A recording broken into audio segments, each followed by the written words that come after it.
C কটের বন্দীরা বলেন, এখান থেকে কেউ পালিয়ে বাহিরে যেতে পারে না, কারণ এল সালভাদরের স্বরাষ্ট্রমন্ত্রী ঘোষণা করেছেন একজনও জীবিত বাইরে যেতে পারবে না। সি কটের এক ব্লকে থাকে ভেনেজুয়েলা থেকে প্রেরিত বন্দীরা। মডিউল 8, যেখানে তারা পায় না মিডমেয়ার খাবার, পর্যাপ্ত ঘুম, আর বারবার চিৎকার করে বলে আমরা নির্দোষ।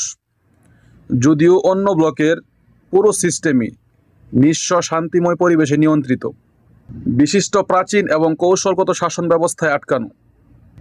কিছু সৌজন্যে হলেও কিছু বন্দী শুধুমাত্র ওয়েটিং টুলস আর সুখ্যাত খাবার পান, যা অন্যদের থেকে সম্পূর্ণ ভিন্ন আচরণ প্রকাশ করে।